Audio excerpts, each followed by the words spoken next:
Pour représenter un groupe de près de 200 000 personnes, il nous fallait bien 2 personnes. Oui. Donc, Monsieur Igor Demey, coordinateur technique des véhicules électriques, et Philippe Leblond, chef de vente de Peugeot Méno et Peugeot Haute-Pierre, ainsi que directeur de la succursale Peugeot Haute-Pierre. Donc, le siège de Paris est représenté, ainsi que les contacts locaux. Il est clair que la préoccupation environnementale est devenue une préoccupation mondiale. Alors, elle est plus ou moins sensible suivant les pays, mais elle commence à l'être même dans des pays qui l'étaient un peu moins avant. Et on commence à voir un certain nombre de déclarations fortes d'hommes politiques, même hors d'Europe. Alors, donc, je vais vous parler de la stratégie PSA pour limiter les émissions de CO2 et d'abord de la stratégie des véhicules décarbonés PSA.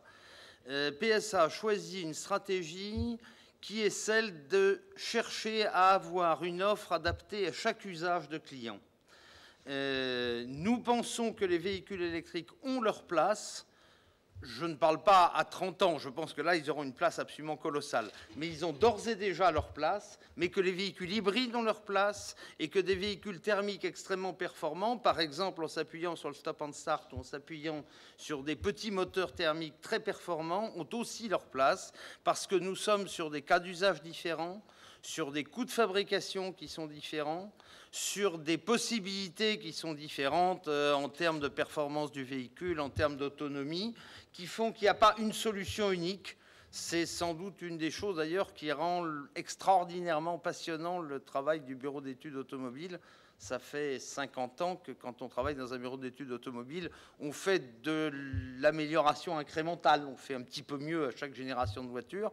Là, soudain, on fait tout dans tous les sens au point de vue des chaînes de traction. C'est absolument passionnant. Le PSA, depuis 2-3 ans, a commencé à présenter l'ensemble des solutions possibles. Alors, nous commençons à généraliser de façon importante le stop and start dont nous avions été l'initiateur il y a presque 7-8 ans maintenant, c'est sur la C3 qui était apparue. Nous allons présenter très prochainement un petit moteur essence qui est un investissement très important qui a été fait dans une région voisine de l'Alsace, c'est en Lorraine qui sera fabriqué et qui sera lui aussi, on pense, la référence des petits moteurs de demain. Nous avons une offre de véhicules électriques et nous allons avoir très bientôt une offre de véhicules hybrides, fin de cette année, début d'année prochaine. Et nous travaillons sur l'hybride rechargeable qui viendra ensuite compléter la gamme et compléter les diverses possibilités. Alors, gamme de véhicules électriques, nous avons d'ores et déjà, et depuis cette année, depuis le premier semestre même de 2010, donc de l'année dernière, une gamme de véhicules électriques Partner et Berlingo qui sont venus, je dirais, remplacer la gamme précédente qui était celle des véhicules de la génération Saxo 106. Et puis nous avons, depuis la fin de l'année dernière, pratiquement un an maintenant, commercialisé Ion et C0 avec donc des véhicules électriques, des petites berlines urbaines que nous pensons être, avec le véhicule utilitaire, la deuxième bonne cible de véhicules électriques et qui sont maintenant donc commercialisés en Europe. Et le groupe PSA a été le premier producteur de véhicules électriques en Europe, je dirais, dans la génération précédente, et est sur le premier semestre 2011 en tout cas, est le premier producteur et le premier commercialisateur de véhicules électriques en Europe. Et puis nous avons aussi une offre de scooters électriques avec eVivacity pour compléter, je dirais, l'ensemble de ce panorama. Scooter fabriqué en Alsace, je crois. Scooter fabriqué en Alsace, tout à fait. L'usine de Delmarie, dans le Haut-Rhin. Électrique, donc c'est un nouveau business model. C'est un business model qui est simple. Le véhicule est tout compris avec un leasing en général. La possibilité d'achat existe aussi, mais on pense que généralement c'est plutôt l'option leasing qui est proposée. Un certain nombre de services, nous pensons qu'il est important d'associer des services aux véhicules électriques, services d'appel d'urgence, d'appel de dépannage, de recherche du point de charge le plus proche, de recherche aussi de conseils sur les chemins, les trajets les plus économiques et qui permettent donc d'avoir la meilleure autonomie avec le véhicule électrique, et également des offres sur la gestion de flotte, la télématique et l'étude de l'état de charge de la batterie à distance. Tout ça pour moins de 400 € par mois grâce à l'aide de la région Alsace. Dans les autres régions de France, on est plutôt aux alentours de 500 €, un petit peu en dessous de 500 € par mois. Et il est clair que le véhicule électrique reste quelque chose qui n'est pas donné. Hein. Il faut être tout à fait conscient qu'on est sur une technologie émergente. C'est une technologie, et je crois que certains intervenants tout à l'heure ont bien expliqué ça, qui offre aussi beaucoup d'intérêts. D'abord un intérêt écologique qui est évident, mais c'est aussi un intérêt de calme, d'usage facile, la boîte de vitesse automatique, le silence, tout ça font du véhicule électrique un véhicule extrêmement sympathique à conduire. Alors, véhicule électrique, mais aussi véhicule hybride. Alors, dans les véhicules hybrides, il y a toute une gradation d'offres de véhicules hybrides. Il y a d'abord le micro-hybride qui commence par le stop and start. Le moteur est à l'arrêt pendant les phases d'arrêt du véhicule, un petit peu mieux d'ailleurs que les phases d'arrêt du véhicule. Hein. Sur les offres PSA, quand vous êtes en levée de pied et en train de glisser doucement vers un feu rouge, par exemple, ou une place de stationnement, le moteur est coupé un petit peu avant que vous soyez complètement à l'arrêt. Mais dès que vous refaites quelque chose sur la pédale, le moteur se remet en route de façon immédiate. Ça donne des gains de consommation qui, en homologation, sont de l'ordre de 5 à 6 grammes de CO2 au kilomètre, qui, en usage urbain, peuvent atteindre jusqu'à 15 grammes de CO2 au kilomètre, ce qui est quand même tout à fait considérable. Une petite voiture, aujourd'hui, fait de l'ordre de 100-120 grammes à peu près. Donc c'est vraiment des gains très importants sur un usage urbain. Alors c'est clair que du stop and start sur une autoroute, ça ne vous apporte pas grand-chose. Donc c'est là aussi, il faut cibler l'application en fonction de la voiture qu'on a et de la cible d'usage. Nous travaillons sur des mild hybrides de stop and start avec récupération d'énergie au freinage. Je pense qu'ils seront commercialisés dans pas très longtemps, mais pas tout de suite.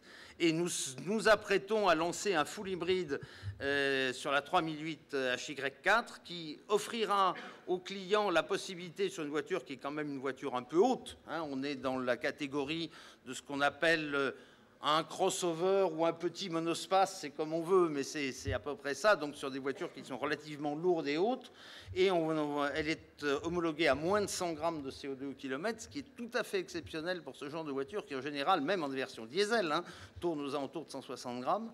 On sera les premiers à proposer un diesel hybride, et on offre en plus la prestation de créer une fonction 4x4 sur la voiture, qui est aussi une fonction de sécurité, puisque au moteur thermique qui est à l'avant, on rajoute une fonction de moteur électrique à l'arrière.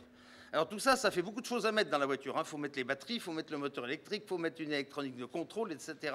Et c'est une des raisons pour lesquelles on ne le voit pas sur des petites voitures, indépendamment du fait que ce sont des solutions chères, les hybrides, c'est aussi parce que ce sont des solutions où il y a beaucoup de choses dans la voiture, on finit par pas avoir la place sur une petite voiture. C'est tout bête, mais c'est un peu comme ça. Et on travaille sur le plugin pour lequel on fera des offres. Alors il y a des prototypes, enfin des pré-séries de plugins qui tournent actuellement à Strasbourg, qui sont tout à fait intéressantes, et on travaille nous aussi sur cette solution-là avec une autonomie qu'on vise plutôt à 50 km qu'à 20, parce qu'on pense que 20 km c'est trop peu.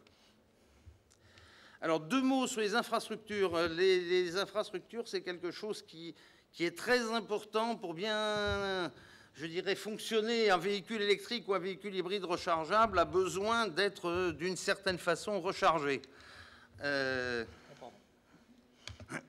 Alors il y a plein de groupes qui travaillent sur les infrastructures. On travaille en commun avec Renault sur la création d'un label d'interopérabilité et de sécurité des systèmes d'infrastructure qui s'appellera IVI-Ready. Il y a un groupe de coordination stratégique au niveau français qui travaille avec les électriciens et le monde électrique, je dirais, le monde automobile, pour assurer la bonne coordination autour de ça. Il y a déjà un certain nombre de travaux qui ont été faits sous l'initiative du gouvernement aboutissant au livre vert. Il y a aussi au niveau européen un focus group et les travaux de la CEA. C'est-à-dire l'entreprise Aguerre fait partie de ce groupe de réflexion oui, qui interviendra. Tout à fait, tout à fait. Alors, quelques mots donc sur ce que nous voyons, nous, côté infrastructure. En charge normale, nous allons proposer maintenant un parcours client et on fera appel en partenariat à l'expertise des électriciens pour la mise à niveau de l'installation chez le client, que le client soit une entreprise pour son, je dirais, garage de véhicules de service ou un client particulier. C'est un premier point très important sur le plan de la sécurité. Nous offrons aux clients un choix de charge en 2 modes, soit en mode 2, soit en mode 3. Les ions et C0 sont capables d'être chargés dans un cas par une méthode ou l'autre. Le mode 2, il y a un contrôle par un boîtier dans le câble. Le mode 3, le contrôle est par un boîtier dans l'installation. Et les ions EC0 sont également capables de charge rapide, c'est-à-dire de charge à 43 kW. 43 kW de puissance, pour situer les choses, une ion EC0, c'est 15 à 16 kWh. Ça voudrait dire qu'en gros, on recharge complètement ce genre de voiture en 20 minutes. Et sur une voiture à moitié déchargée, on la recharge complètement en 10 minutes. Donc on n'est plus très loin. Alors on n'est pas encore au temps de remplissage d'1 minute 30 avec du carburant liquide, mais on commence à être sur quelque chose qui peut représenter une possibilité de maintenir l'usage du véhicule sans que ce soit 6 heures, 7 heures de charge. Donc il y a réellement là aussi, au travers des véhicules électriques de demain, quelque chose qui est en train de bouger dans la capacité à utiliser les véhicules électriques. Alors, capacité à les utiliser, c'est bien. Capacité à, je dirais, y accéder commercialement. Je passe la parole à Philippe. Merci. Monsieur Lam, bonjour. Bien, donc, me disait Monsieur Demet, une très belle présentation sur le travail du groupe PSA, les gammes existantes. Donc, je reprendrai quelques précisions toutes particulières par rapport à ce que j'ai entendu, nous avons entendu depuis ce matin. L'électrique, en termes d'énergie embarquée dans les véhicules, a beaucoup évolué. Et le groupe PSA commercialise donc des véhicules dits de grande série qui permettent donc des livraisons dans le monde entier, là où le groupe PSA a décidé de les commercialiser, mais surtout des délais de livraison et d'obtention d'accessoires et de pièces de rechange équivalents à tout véhicule thermique. Donc tout professionnel, que ce soit des entreprises, collectivités ou administrations, ont un taux de service équivalent à tous nos véhicules thermiques dans nos gammes. Détail important, car bien évidemment, comme vous le disiez, c'est un sujet qui peut être effectivement assez handicapant pour l'exploitation quotidienne du travail des collectivités et administrations. Je suis tout à fait d'accord. Alors, pour revenir à Peugeot Strasbourg, bien sûr, est une filiale du constructeur où nous commercialisons en gros 3000 véhicules par an. Nous avons 2 sites en ville qui ont l'énorme avantage d'être proches du tramway, moyen de transport propre, c'est évident, pratique pour tous nos usagers. Et sur le site de Méno, nous avons aussi un service tout à fait approprié au déplacement à faible coût et propre qui s'appelle le MU, service de location de véhicules, de scooters, de vélos et vélos électriques à la disposition de toute la clientèle qui se présente chez nous. Les Strasbourgeois utilisent beaucoup le vélo et je dirais de plus en plus, nous voyons qu'ils adoptent de plus en plus le vélo électrique qui est un complément pour les personnes qui n'ont pas toujours de réelle envie de pouvoir pédaler très longtemps.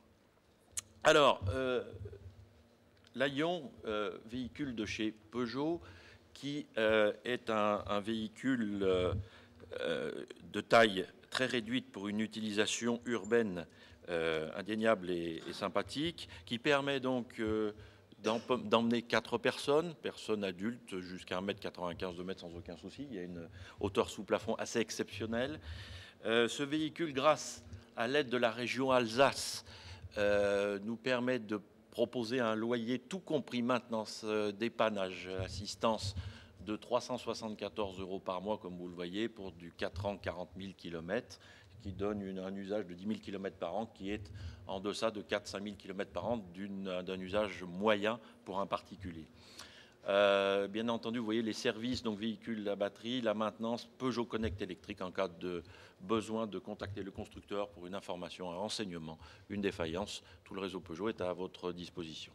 Cette prime Alsace, bien sûr, est réservée pour l'acquisition de véhicules pour des entreprises ou collectivités de moins de 10 personnes, ce qui est très intéressant pour essayer de dynamiser effectivement les sociétés qui sont en ville et qui ont envie d'un petit véhicule où pour 1,50 €, vous pouvez faire 100 km au lieu de 7,30 €, 7,50 € en moyenne pour un véhicule thermique diesel, à condition que le prix du gasoil soit autour d'1,35 €. Et bien évidemment, la demande de quelques-uns de nos interlocuteurs a été souvent de dire, est-ce qu'un jour la région Alsace pourrait ouvrir cette aide à des entreprises ou administrations de plus de 10 personnes. Nous avons eu la chance et l'opportunité, nous allons en parler, de faire essayer ce véhicule, entre autres à la CUS Habitat, tous les utilisateurs ont énormément apprécié le véhicule. et disent voilà, bon, il y a cette question de prime. Ça n'en bloquerait pas l'achat, mais en tout cas, ils y seraient très, très attachés. Oui.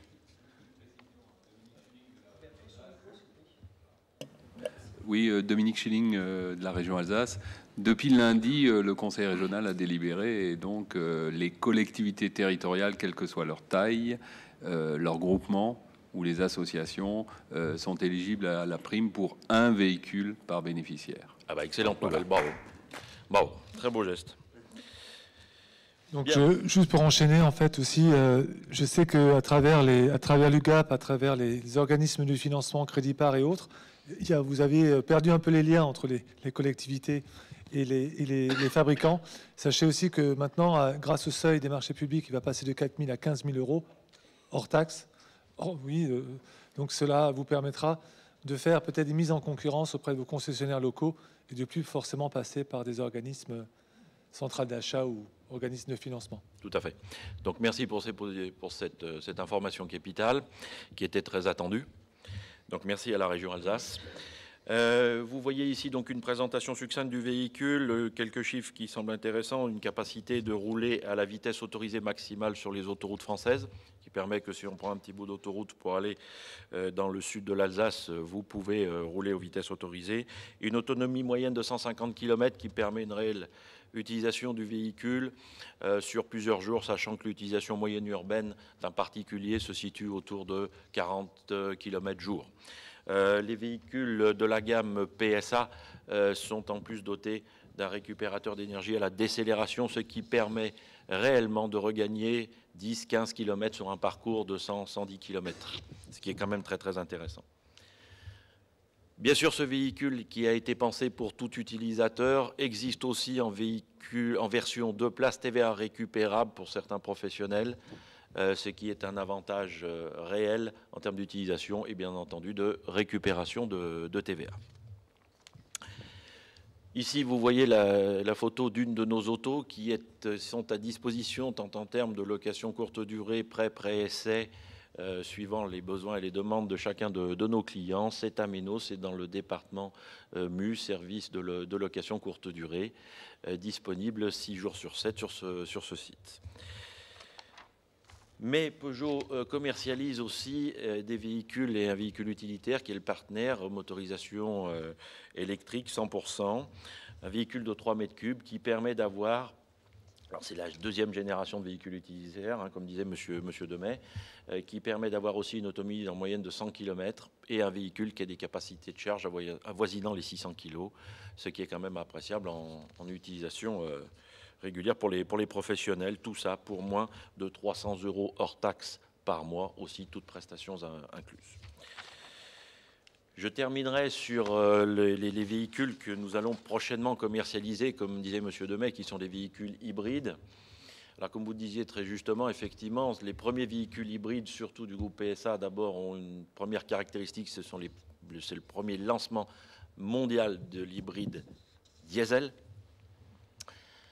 Ces deux véhicules sont tous en 4 roues motrices avec le moteur électrique à l'arrière, ce qui permet, par exemple, comme pour la 3008, le crossover, de proposer un taux d'émission de CO2 de 99 grammes, ce qui est un record absolu dans cette catégorie.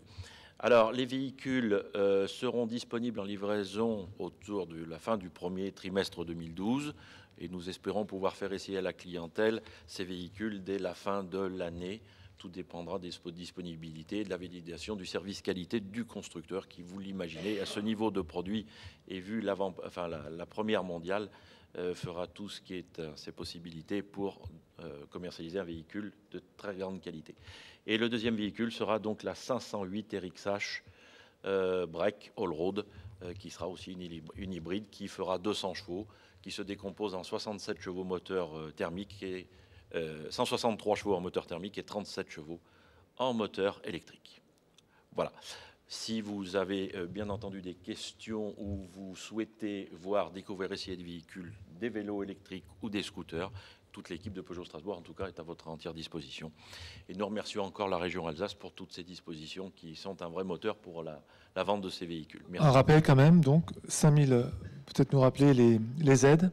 Alors, les aides cumulées sont de 10 000 € grâce à l'aide de la région, 5 000 de l'État français et 5 000 de la région Alsace, que nous pouvons aussi bien mettre au service de l'achat du véhicule en paiement au comptant, comme pour de la location longue durée, où les 10 000 € passent en premier loyer majoré, qui viennent donc en déduction pour le paiement des loyers. D'accord, donc les collectivités, vous n'étiez pas concernées, et donc M. Schilling de la région Alsace nous a aujourd'hui donné cette exclusivité, en tout cas pour la grande majorité d'entre nous, donc à savoir qu'il y aura aussi une aide pour un véhicule par collectivité. Voilà.